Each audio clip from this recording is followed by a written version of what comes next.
दोस्तों आज फिर लेकर आया हूँ एक नई कहानी के साथ आपके साथ रूबरू होना चाहता हूँ कि आपके साथ यह बात साझा करूँ, क्योंकि अब यह जानना बहुत ज़रूरी हो गया है। ज़रूरी इसलिए भी है कि सामाजिक ताने बाने को बुनती हुई मेरी यह कहानी, और यह कहानी कोई काल्पनिक कहानी नहीं है, यह कहानी है सच्चाई को बयां करती हुई एक ऐसी कहानी जिसके बारे में मैं आपको जब बताऊंगा तो आपकी रूह कांप जाएगी।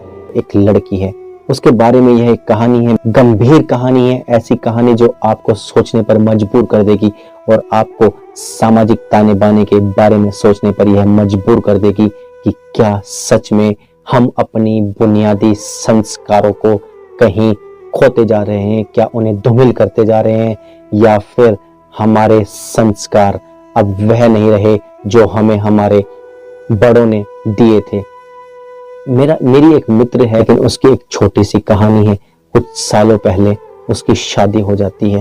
शादी होने के बाद बहुत खुश थी, और खुश हो भी क्यों ना, उसको उसके मन मुताबिक उसका पति जो मिल गया था, और खुशियों के साथ साथ उसको एक पुत्र रत्न की प्राप्ति भी हुई।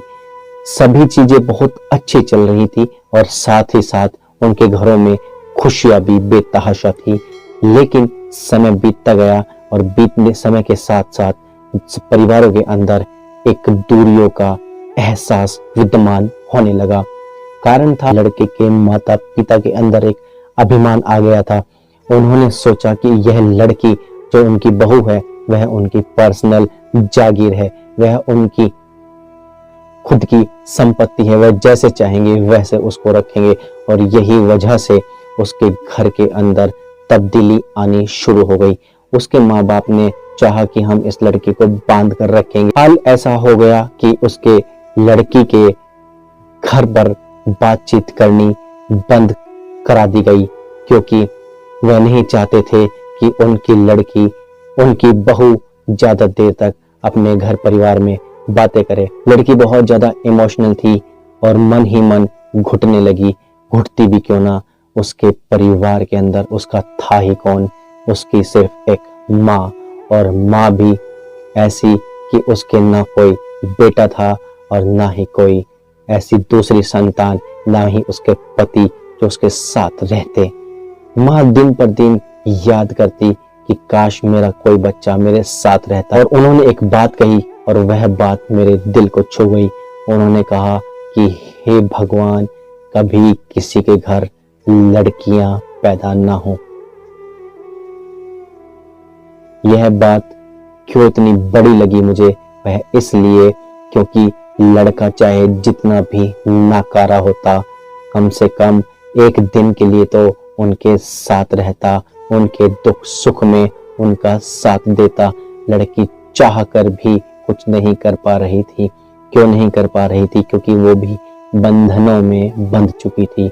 उसके परिवार की जिम्मेदारी अब उसके कंधों पर थी।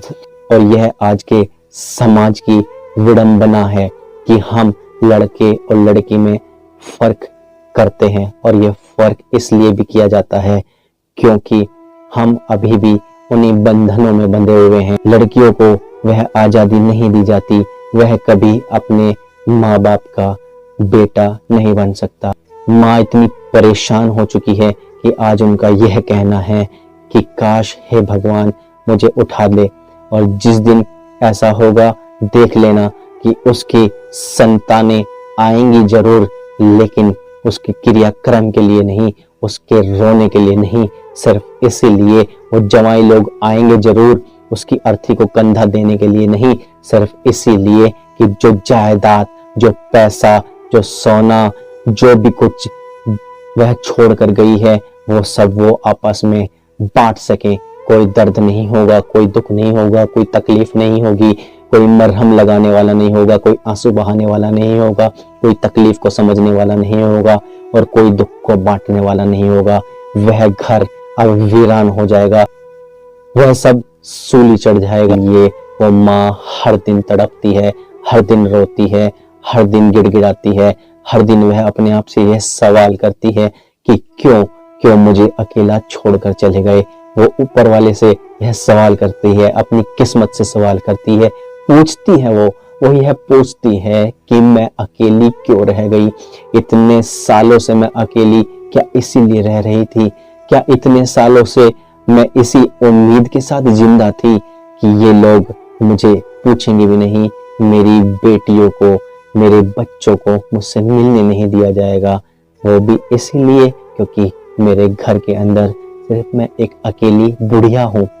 और यह अकेलापन, यह अकेलेपन की कैफियत उसे हर रोज डराती है, हर रोज मरने पर मजबूर कर देती है, और ना तो मौत आती है और ना ही उसके बच्चे उससे मिलने के लिए आते हैं।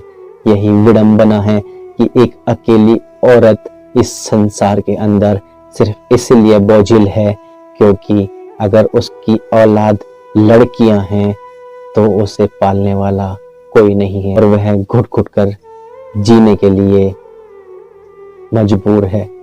और इसी के साथ मैं आपका अपना दोस्त विपुल माहेश्वरी अनुरागी, जय हिंद, जय भारत।